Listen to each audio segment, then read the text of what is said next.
नमस्कार साथियों, आप देख रहे हैं बिहार समाचार। आइए जानते बिहार की दिन भर की ताजा और बड़ी खबरें। आज की पहली खबर, 10,000 रुपए मिलने शुरू हुए तो बिहार के शहरों में भी जीविका दीदी बनने की होड़। बिहार विधानसभा चुनाव से पहले शुरू हुई नीतीश सरकार की मुख्यमंत्री महिला रोजगार योजना शुरू होने के बाद शहरों में जीविका सदस्य बनने की होड़ लग गई है। नए सदस्य बनने के लिए 10 लाख नए आवेदन आए हैं। इनमें से 4.5 लाख पिछले एक सप्ताह के हैं। महिला रोजगार योजना के तहत बिहार सरकार हर घर की एक महिला सदस्य को 10,000 रुपए पहली किस्त के रूप में दे रही है, जिसकी पहली शर्त जीविका से जुड़ना है।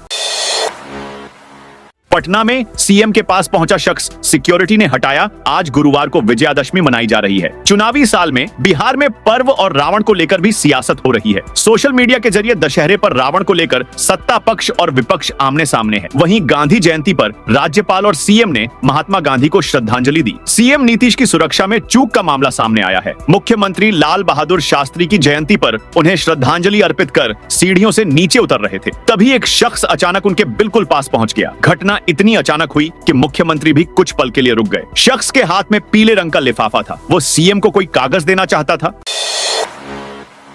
मुख्यमंत्री ने अरवल में 11 विवाह मंडप का किया शिलान्यास। मुख्यमंत्री नीतीश कुमार ने आज अरवल में 11 विवाह मंडपों का शिलान्यास किया। इसके साथ ही एक नवनिर्मित पंचायत सरकार भवन का भी लोकार्पण किया गया। यह कार्यक्रम पंचायती राज विभाग बिहार सरकार के तत्वावधान में आयोजित किया गया। यह आयोजन जिला पदाधिकारी अरवल सिंह गौरव की अध्यक्षता में समाहरणालय के सभा कक्ष में प्रातः 11:30 पर हुआ। मुख्यमंत्री कन्या विवाह मंडप योजना के अंतर्गत अरवल की 11 पंचायतों में कुल 11 विवाह मंडपों की आधारशिला रखी गई।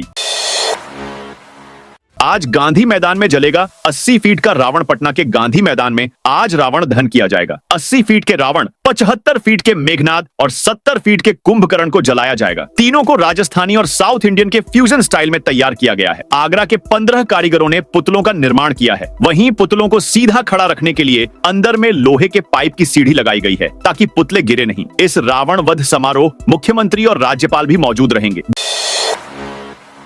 बिहार में बाइक एजेंसी में भीषण आग, 4 करोड़ नुकसान की आशंका। बिहार के मोतिहारी में एक बाइक एजेंसी में भीषण आग लग गई, जिससे करोड़ों का नुकसान हुआ। विजयादशमी पर बिक्री की पूरी तैयारी के बीच अगलगी से एजेंसी को करीब 4 करोड़ के नुकसान का अनुमान किया जा रहा है। प्रथम दृष्टया शॉर्ट सर्किट से आग लगने की बात बताई जा रही है। दमकल की टीम ने स्थानीय थाना और पुलिस और लोगों की मदद से आग पर काबू पाया। आज देश भर में लोग विजयादशमी का त्योहार मना रहे हैं, जबकि एजेंसी कर्मी और मालिक को गहरा धक्का लगा है। बिहार में बड़ा नाव हादसा, 5 किसान डूबे। बिहार के कटिहार में गुरुवार की दोपहर एक बड़ी दुर्घटना हो गई। कुर्सेला के पत्थर टोला गांव के समीप कोसी नदी में दक्षिणी मुरादपुर पंचायत के खीरिया गांव से 5 किसान छोटी नाव पर सवार होकर दियारा में कलाय और खेसारी छींटने जा रहे थे। इसी दौरान पानी के तेज करंट से नाव अचानक असंतुलित होकर नदी में डूब गई। नाव पर सवार 3 किसानों ने किसी तरह तैरकर अपनी जान बचा ली, जबकि 2 किसान नदी की तेज धारा में बहकर लापता हो गए। पवन सिंह ज्योति साथ रहे, हम लोग यही चाहते हैं। ज्योति सिंह और पवन सिंह के बीच हम लोगों ने सेटलमेंट की पहले बहुत कोशिश की है, लेकिन ऐसा नहीं हो पाया, जिसके बाद मामला तलाक तक पहुंच गया। अगर ज्योति सिंह प्रयास करती तो मामला इतना बड़ा नहीं होता। कौन चाहता है कि शादी के बाद पत्नी को छोड़ दें? हम लोगों ने, पूरे परिवार ने काफी कोशिश की कि सब ठीक हो जाए, भतीजा और बहू साथ रहें, लेकिन अब तक ऐसा नहीं हो पाया है। ये बातें भोजपुरी सिंगर और एक्टर पवन सिंह के चाचा अशोक सिंह ने दैनिक भास्कर से बातचीत में कही। दरअसल पवन सिंह ने मंगलवार को दिल्ली में केंद्रीय गृह मंत्री अमित शाह और भाजपा के राष्ट्रीय अध्यक्ष जेपी नड्डा से मुलाकात की थी। इसके बाद से पवन सिंह के बिहार विधानसभा चुनाव लड़ने की चर्चा शुरू हो गई है। पटना, बांका समेत 7 जिलों में तेज बारिश। बिहार पर मानसून जाते जाते मेहरबान है। बुधवार से कई जिलों में बारिश हो रही है। गुरुवार को भी पटना, किशनगंज, बांका, जहानाबाद, नालंदा, बेतिया और समस्तीपुर में बारिश हुई है। लगातार हो रही बारिश से दुर्गा पंडालों और रावण दहन की व्यवस्थाओं पर असर पड़ा है। लोगों को बारिश की वजह से परेशानी हो रही है। औरंगाबाद में बारिश के बाद जलजमाव की स्थिति बन गई। समस्तीपुर में दुर्गा पंडाल के बाहर पानी भरा है। 24 घंटे में बिहार में आकाशीय बिजली से 3 लोगों की मौत हुई है। बिहार में बारिश की स्थिति 7 अक्टूबर तक रह सकती है। दक्षिण बिहार के जिलों में भारी, जबकि उत्तर बिहार के जिलों में हल्की बारिश की संभावना है। 17 अक्टूबर से प्रदेश से मानसून की विदाई संभव है। अरवल में सफाई कर्मियों का सम्मान। अरवल में भारतीय जनता पार्टी के जिला महामंत्री संजीव कुमार ने सफाई कर्मियों के सम्मान में एक कार्यक्रम आयोजित किया। एक निजी होटल में आयोजित इस कार्यक्रम में लगभग 300 सफाई कर्मी उपस्थित हुए, जहां उनके पैर धोकर और अंग वस्त्र भेंट कर उन्हें सम्मानित किया गया। सहभोज का भी आयोजन किया गया। सम्मान पाकर सफाई कर्मियों ने खुशी व्यक्त की और बीजेपी की नीतियों तथा प्रधानमंत्री नरेंद्र मोदी की प्रशंसा की। इस अवसर पर संजीव कुमार ने कहा कि प्रधानमंत्री मोदी का संकल्प है कि 2047 तक भारत एक विकसित राष्ट्र बने। इसके लिए समाज के अंतिम पायदान पर खड़े लोगों का आत्मविश्वास और सम्मान आवश्यक है। वर्चुअल रियलिटी थिएटर के लिए आज से बुकिंग शुरू। बिहार की आम जनता अब प्रदेश के पहले वर्चुअल रियलिटी थिएटर का दर्शक आनंद ले सकते हैं। आज से तारामंडल में बने इस वीआर थिएटर में शो की बुकिंग शुरू होगी। यह बुकिंग दर्शक ऑनलाइन और ऑफलाइन दोनों माध्यम से कर सकते हैं। ऑनलाइन बुकिंग के लिए वेबसाइट पर जाना होगा। वीआर थिएटर में शो के माध्यम से दर्शक काल्पनिक दुनिया में जीने का लुत्फ उठा सकेंगे। इस वर्चुअल रियलिटी थिएटर में 4 तरह के शो दिखाए जाएंगे, जिसकी ड्यूरेशन 8 से 10 मिनट की होगी। इसमें mission to Mars, International Space Station, roller coaster adventure और journey to the moon show शामिल है। आज से देवी दुर्गा की प्रतिमाओं का होगा विसर्जन। नवरात्र के समापन के साथ ही आज देवी दुर्गा की विदाई होगी। पटना के विभिन्न पंडालों में विराजमान मां की प्रतिमा का आज से विसर्जन होगा। दुर्गा पूजा के अवसर पर मूर्ति विसर्जन के दौरान गंगा की स्वच्छता को ध्यान में रखते हुए शहर के अलग अलग घाटों पर कुल 8 आर्टिफिशियल तालाब बनाए गए हैं। मूर्ति विसर्जन के साथ ही पूजन सामग्री भी इसी आर्टिफिशियल तालाब में डाले जाएंगे। वहीं सभी अंचलों में क्विक रिस्पांस QRT टीम बनाई गई है, जो यह देखेगी कि शहर में कहीं भी सफाई संबंधी समस्या न हो। मुजफ्फरपुर में बारिश से दुकानदारों की कमाई पर संकट। मुजफ्फरपुर में दुर्गा पूजा का पर्व पूरे उत्साह और उमंग के साथ मनाया जाता है। हर साल पूजा पंडालों और मेलों में अपार भीड़ उमड़ती है, लेकिन इस बार मौसम ने लोगों के उत्साह पर पानी फेर दिया है। बुधवार की रात से शुरू हुई बारिश ने मेलों की रौनक फीकी कर दी है। बैरिया गोलंबर चौक समेत जिले के कई इलाकों में लगी दुकानों और मेले में पहुंचे लोगों को जल जमाव बारिश ने परेशान कर दिया। लगातार बारिश से सड़कें जलमग्न हो गईं। बुधवार रात करीब 9 बजे से शुरू हुई बारिश लगातार रुक रुक कर हो रही है। शहर के कई प्रमुख मार्गों के साथ ही पूजा पंडालों और मेलों में चारों ओर पानी भर गया।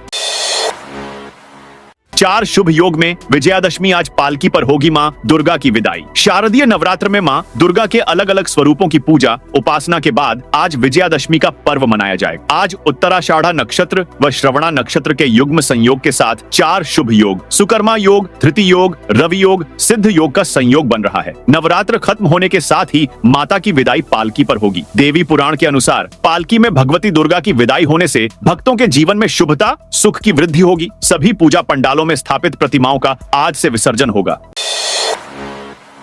नालंदा में शस्त्र लाइसेंसधारियों को अंतिम चेतावनी। बिहार विधानसभा के आसन्न आम चुनाव 2025 को देखते हुए नालंदा जिले में शस्त्र अनुज्ञप्तिधारियों के लिए कड़े दिशा निर्देश जारी किए गए हैं। जिला दंडाधिकारी कुंदन कुमार ने सभी शस्त्र लाइसेंसधारियों को अंतिम अवसर देते हुए 4 अक्टूबर से 11 अक्टूबर के बीच अपने हथियारों और कारतूसों का भौतिक सत्यापन कराने का आदेश दिया है। विधानसभा चुनाव से पहले जिले में कानून व्यवस्था को शांतिपूर्ण और चुस्त दुरुस्त बनाए रखने के उद्देश्य से यह कार्रवाई की जा रही है। प्रशासन का मानना है कि हथियार तस्करों द्वारा राष्ट्रव्यापी गिरोहों के माध्यम से अनुज्ञप्ति प्राप्त कर उम्दा किस्म के हथियार खरीदे जा रहे हैं और इनका इस्तेमाल संगठित अपराध तथा आपराधिक वर्चस्व स्थापित करने में किया जा रहा है।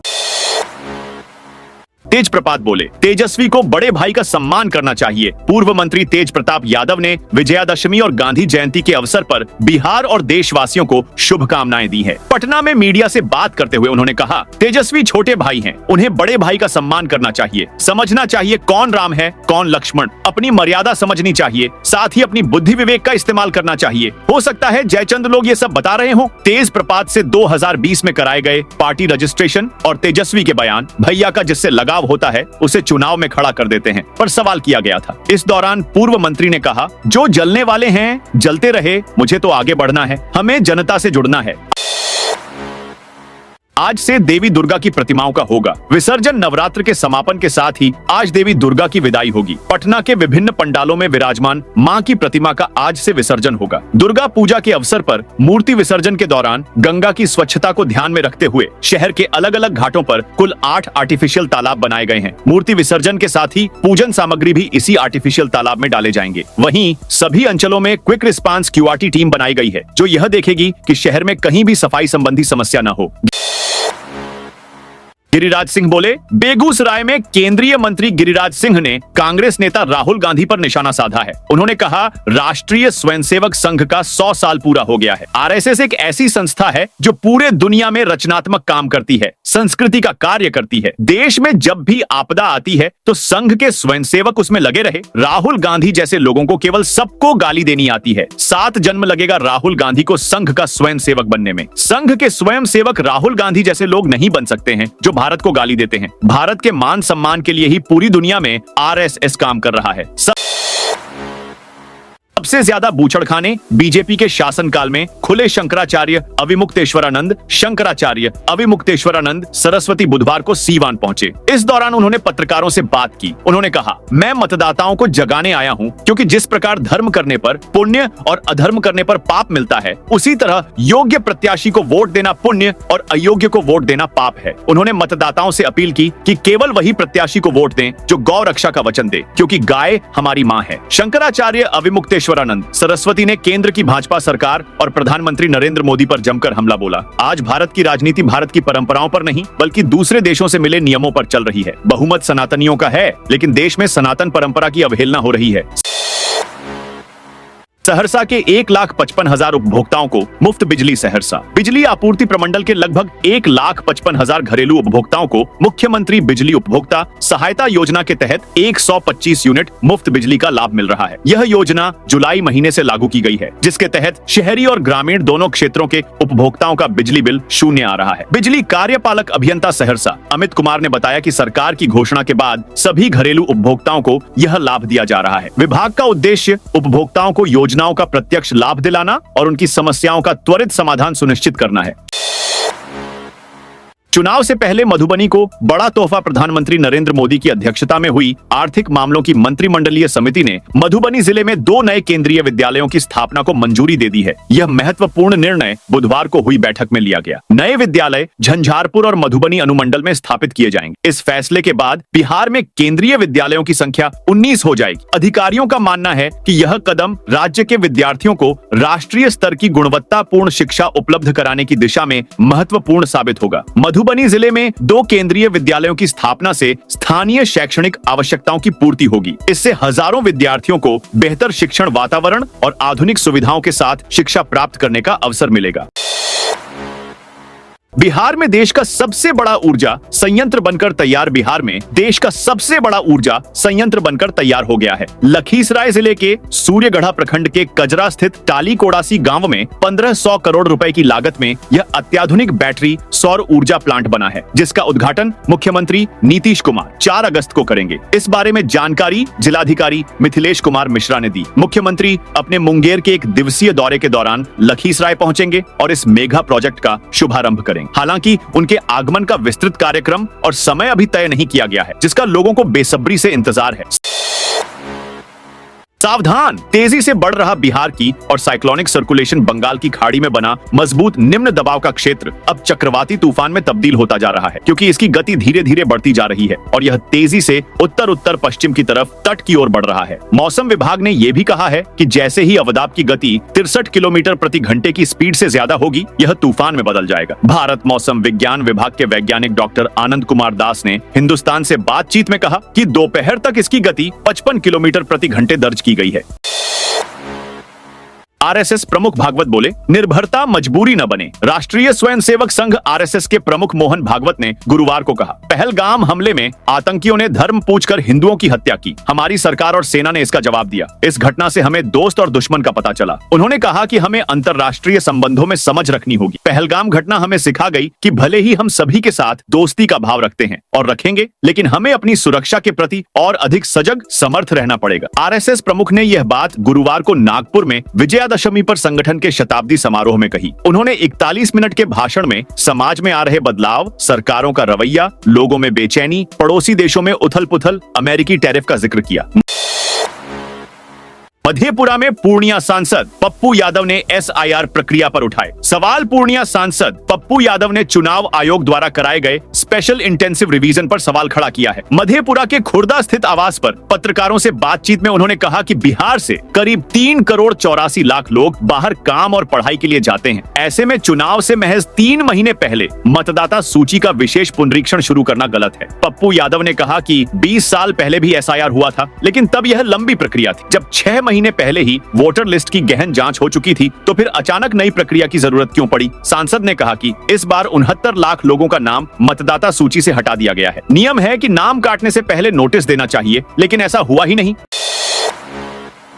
राजनाथ बोले, पाकिस्तान ने सर क्रीक में मिलिट्री इंफ्रास्ट्रक्चर बढ़ाया। केंद्रीय रक्षा मंत्री राजनाथ सिंह गुरुवार को दशहरा के मौके पर गुजरात दौरे पर हैं। उन्होंने कच्छ जिले के भुज में एक मिलिट्री बेस पर शस्त्र पूजा से पहले सैनिकों को संबोधित किया। इस दौरान राजनाथ सिंह ने सर क्रीक इलाके में सीमा विवाद को लेकर पाकिस्तान को चेतावनी दी। रक्षा मंत्री ने कहा, आजादी के 78 साल बाद भी सर क्रीक में सीमा को लेकर विवाद खड़ा किया जाता है। भारत ने कई बार बातचीत के जरिए इसे सुलझाने की कोशिश की है, लेकिन पाकिस्तान की नीयत में खोट है, उसकी नीयत साफ नहीं है। दोस्तों, यह थी आज बिहार की ताजा और बड़ी खबरें। जय हिंद, जय भारत।